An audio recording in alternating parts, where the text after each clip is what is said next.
réalité. Depuis la création de la région qui unit Midi-Pyrénées, Languedoc-Roussillon et le vote du Conseil régional. Rappelez-vous, c'était le 24 juin 2016, juste à la Saint-Jean, décidant d'appeler la région Occitanie par un vote majoritaire. C'est la première fois que le cœur de notre région s'inscrit officiellement sur la carte du monde.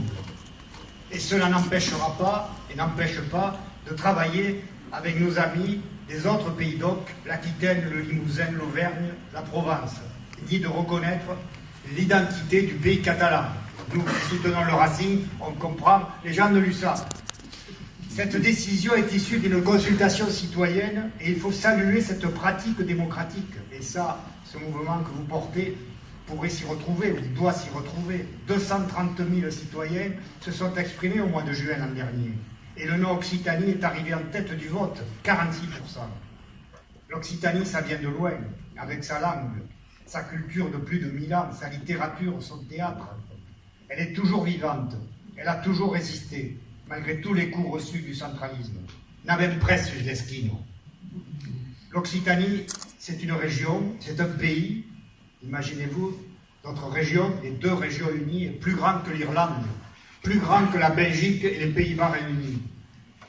Nous sommes près de 6 millions d'habitants. La Catalogne, 7 millions à côté. Notre produit intérieur brut est de 150 milliards d'euros. Il est équivalent à la Hongrie. Bien sûr, il y a ici des difficultés sociales, comment le nier, le chômage important, les disparités territoriales. Mais la force et les atouts sont indéniables. Il faut y croire, comme ce jeune qui a créé cette entreprise. Il y a bien sûr l'aéronautique, le pôle aéronautique de Toulouse, avec les sous-traitants, 91 000 emplois. L'agroalimentaire, la première région viticole du monde, un environnement et des sites exceptionnels. Si autant de gens viennent ici pour se baigner, pour acheter des maisons, c'est qu'il y a un attrait énorme de toute l'Europe pour notre région. L'Occitanie porte à la fois des valeurs, un savoir-faire et un dynamisme économique. C'était l'appel de 53 chefs d'entreprise au mois de mai l'an dernier pour dire qu'ils soutenaient ce choix du nom. Une synergie est à l'œuvre entre la culture et le développement économique. Et le projet d'un label, nous sommes en train d'y travailler, produit en Occitanie, comme il existe produit en Bretagne. En 20 ans, produit en Bretagne qui défend tous les produits typiquement bretons, avec de qualité évidemment. Il ne s'agit pas de faire n'importe quoi aussi. Regroupe aujourd'hui 380 entreprises et il y a 4000 produits labellisés. C'est une force pour la Bretagne pour s'exporter et pour vivre et pour créer de l'emploi. Pourquoi ne pas le faire ici? Je citerai deux cas, deux exemples dans l'Aude. Vous connaissez tous, vous en avez peut-être goûté d'ailleurs, de leurs produits. La coopérative de glace La Belle Aude, à Carcassonne. Merveilleux ces ouvriers, c'était 19. Malgré la fermeture de Pilpa, ils ont créé cette coopérative et depuis 2 ans, ils font des glaces et ils vont chercher les produits du pays, par exemple les fruits du Somail, voilà, pour faire leurs glaces. Une autre, je ne veux pas faire de publicité, mais c'est le Fournil de Gilles, le Nazier Rugbyman. Alors ça, c'est formidable. C'est un Normand qui est venu jouer au Racing pendant 15 ans, il a mouillé le maillot avec les grands noms du rugby. Puis il s'est marié, il a créé cette entreprise. Aujourd'hui, il y a 80 salariés. Et il a créé, lui, le Normand, a créé en Occitanie, ça s'appelle les gâteaux, la Calino et la Crostade. Mais allez-y, vous les goûterez. Mais il y a toujours des choses qui ne vont pas dans cette Occitanie.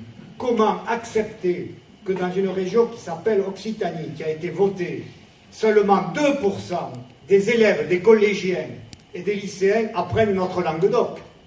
Il y en a marre des blocages administratifs, commencent à nous scoufler. Comment accepter que dans la région Occitanie, la télévision régionale, j'y ai travaillé 34 ans. Maintenant je suis libre, je suis à la retraite. Je vais le dire.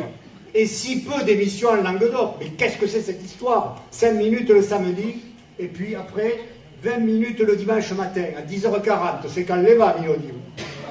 Bon, toutes les régions d'Europe ont créé des chaînes de télévision, des véritables chaînes.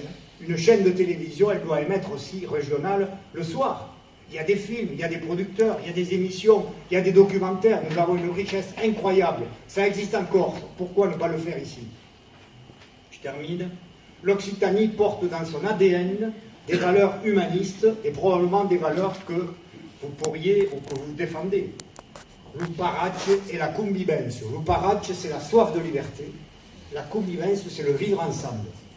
Depuis longtemps, nous avons accueilli de nombreux peuples, de multiples croyances, des musulmans d'Al-Andalus aux juifs, des Cathares persécutés aux Espagnols, aux républicains.